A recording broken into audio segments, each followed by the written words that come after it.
সরকার, কিন্তু গঙ্গাসাগরের দিকে ওরা তাকিয়েও দেখেন না। গঙ্গাসাগর খুব কষ্টকর তীর্থ, কারণ প্রত্যেককে জল পেরিয়ে আসতে হয়।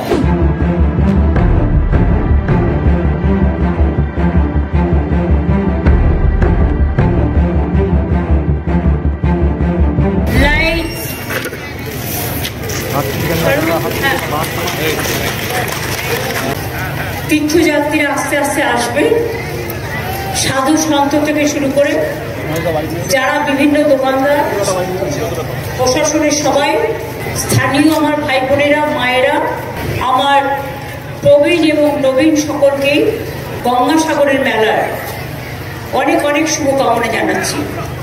কুম্ভ মেলায় হাজার হাজার কোটি টাকা দিয়ে সাহায্য করেন কেন্দ্রীয় সরকার, কিন্তু গঙ্গাসাগরের দিকে ওরা তাকিয়েও দেখেন না। কিন্তু গঙ্গাসাগরের একদিকে সুন্দরবন, সুন্দরিনী, একদিকে অরণ্য, একদিকে সমুদ্র, একদিকে মন্দির, আর একদিকে পুণ্যার্থী, এই বিরাজমান জিনিস এটা সাগরের পাশে, মানে সাগরের মধ্যেই প্রায়। আর কুম্ভ মেলা যেটা হয়, তিনটে নদীর একটা মিলনস্থল পাহাড় আছে, মানে একটা বদ্বীপ, একটা শুকনো জায়গা আছে, মানে জাস্ট ল্যান্ড, প্লেন ল্যান্ড। সেখানে আমাদের যেমন ত্রিবেণী আছে হুগলিতে, আপনারা জানেন, সেই রকম এই জায়গাটায় হয়। এবং আমি যিনি এখানকার চার্জে আছেন, জ্ঞানদাস মহারাজজি, তিনি অসুস্থ থাকা সত্ত্বেও অযোধ্যা থেকে তিনি কষ্ট করে এখানে এসেছেন এবং তিনি মন্দিরে ছিলেন এবং তার ঘরে আমি গিয়েছিলাম। আমি তাকে এটাই বললাম যে আমাদের রাজ্য সরকারের কাছ থেকে আগে তো গঙ্গাসাগরে কিছুই ছিল না, এই মন্দিরও জলে 3 বার ডুবেছে, 3 বার তৈরি হয়েছে এবং সমুদ্র সবসময় এগিয়ে আসে।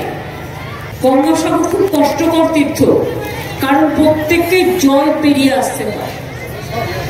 আমি যেটা মহারাজকে রিকোয়েস্ট করেছিলাম, জ্ঞানদাস মহারাজ যিনি এখানকার চিফ,